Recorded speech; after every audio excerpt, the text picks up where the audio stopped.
Hello guys, Radhe Radhe, जय श्री कृष्णा, जय श्री राम। कैसे हैं आप सभी लोग? आशा आप सभी बहुत अच्छे होंगे और मैं भी बहुत अच्छी हूँ। सो गाइस, मैंने सोचा है कि ना अब ना मैं ना रोज़ कहानी सुनाऊंगी, रोज़ स्टोरी टेलिंग करेंगे, है ना। तो जो मैं सुनती हूँ वो मैं चाहती हूँ कि मैं आप लोगों तक वो पहुँचाऊँ। सो तो आज की स्टोरी ना थोड़ी मतलब रीजनल धार्मिक कहानी कोई, है ना। मतलब थोड़े ऐसे जो हमारे ठाकुर जी हैं उनके थोड़े बचपन से रिलेटेड, कोई उनसे रिलेटेड कहानियाँ, ठीक है। तो हम स्टार्ट करते हैं। तो ये कहानी है एक सखी, मतलब जो बहुत कृष्णा जी से मतलब बहुत प्रेम करने लग गई थी। उनके लिए रोज़ माखन बनाती थी। सो ये उनकी कहानी है, ठीक है। तो इसमें क्या होता है कि एक बार एक सखी, जैसे कि हम सब हैं, तो वो होती है, तो वो ना वहाँ जाती है, कहाँ, भागवत सुनने जाती है। तो वहाँ ना वो सुनती है कृष्ण जी की बाल लीलाएँ, जिसमें कि कृष्ण जी छोटे होते हैं, वो उसमें माखन चुराते हैं, कैसे वो गोपियों के साथ खेलते हैं, तो सब वो सुनती है। तो वो ना बहुत ज़्यादा खुश हो जाती है। वो ना मतलब बोलती है कि यार काश कृष्ण जी मेरे घर भी आए, मेरे घर से माखन चुराएँ। सो वो क्या करती हैं, वो घर जाती है और वो घर जाके माखन बनाती है। और वो ना कृष्ण जी को कहती है, प्लीज़ मेरे घर आ जाओ, प्लीज़ मेरे घर आ जाओ, मेरे यहाँ से माखन चुराओ। भले ही आप मेरे को अपनी शक्ल मत दिखाना, पर प्लीज़ आप मेरे घर से ना माखन चुरा लो, इसको खा लो। मेरे को मत दिखाई देना, मैं आपको सब बता दूँगी, मेरा घर यहाँ है, वहाँ है। तुम रात के टाइम पे आना, वहाँ रात के टाइम में तुम्हें कोई नहीं देखेगा और हम तुम्हें मारेंगे भी नहीं। कोई तुम्हें रात के टाइम पे देखेगा। मेरा घर मंदिर से तुम जब बाहर निकलोगे तो वहाँ से दाएँ मुड़ोगे, फिर वहाँ से बाएँ मुड़ोगे, फिर वहाँ से तुम सीधे आओगे, तब तुम्हें मेरा घर मिल जाएगा। वो अपना पता भी बता देती कि कृष्णा जी प्लीज़ आ जाओ। तो वो क्या करती है कि वो रोज़ सुबह ना, हर रोज़ सुबह-सुबह माखन बनाती है और रोज़ मंदिर में लेके जाती है मटके भर के। और ना भगवान जी, जैसे हम प्रसाद चढ़ाते हैं, हम सभी सब प्रसाद मंदिर लेके जाते हैं, भगवान जी को चढ़ा देते हैं। पर वो क्या करती थी, वो कभी चढ़ाती नहीं थी। वो ना मटकी बाहर दूर से दिखाती थी कि देखो लाला, मैंने आज तुम्हारे लिए प्रसाद बनाया है और मेरे घर आ जाना और इसको पालो, तुम प्रसाद पालो। तो कान्हा जी भी रोज़ देखते रहते हैं, तो वो रोज़ वेट करती है कि आज आएँगे, क्या पता आज मुझे अपनी मटकी खाली मिलेगी, फिर नहीं मिलती। फिर 2 दिन रोज़ वो फिर वो मंदिर में रोज़ जाती है, दूर से दिखा के और चली जाती है। एक दिन क्या हुआ कि जो कृष्ण जी के मंदिर में, ठाकुर जी के मंदिर में जो पुजारी पूजा करते थे, तो ना वो पूजा कर रहे थे, तो अचानक से ना कृष्ण जी के मुँह से लाल टपकने लगी। तो उन्होंने देखा कि अरे! लाला क्या हो गया? तुम्हारे मुँह से लाल क्यों टपक रही है? तो उन्होंने कहा कि यार, एक सखी आती है, रोज़ मुझे माखन दिखाती है और चली जाती है, खिलाती तो है नहीं, कहती है घर आके खा के जाओ। तो तो उन्होंने कहा कि अरे लाला, पर तुम्हारे पास किस चीज़ की कमी है? तुम्हारे लिए तो इतनी सारी गायें हैं, रोज़ गाय ह अलग-अलग गाय का दूध आता है, रोज़ अलग-अलग गाय का माखन आता है। तो क्यों तुम क्या तुम्हें उसका ही क्यों खाना है? उसका ही क्यों चाहिए? तो वो बोलती है कि अरे लाला, अरे पुजारी जी, आपको पता नहीं है, वो मुझसे बहुत प्रेम करती है, वो इतने प्रेम से लेकर आती है, पर मुझे उसके घर का माखन अब खाना है। तो पुजारी बोलते तो क्या करें अब? करने चले चोरी?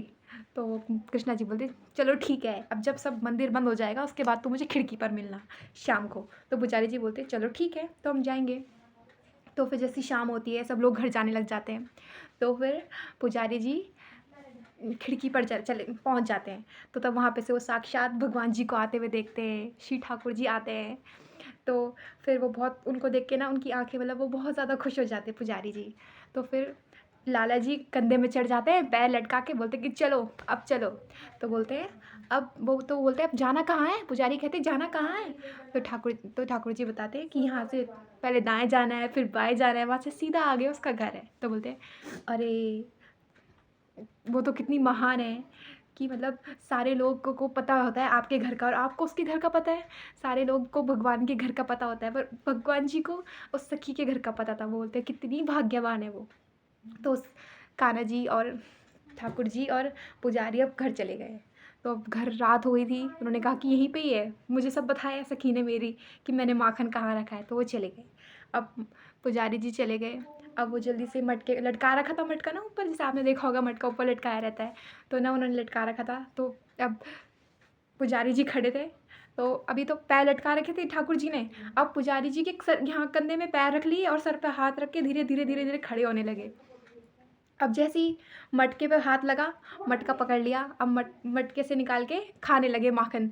तो पुजारी जी बोले, "अरे! मुझे साथ में लेकर आए हो, दिखाने के लिए लेकर आए हो, मुझे भी खिलाओ।"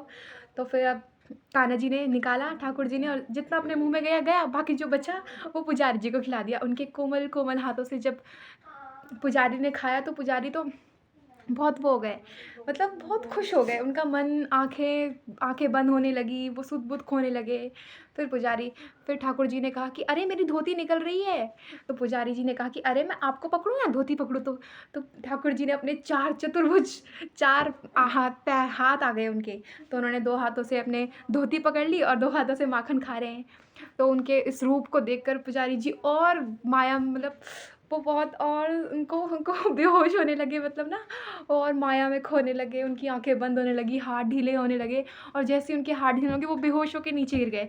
और जो कान्हा जी थे, ठाकुर जी मटकी में ही लटके रह गए ऊपर।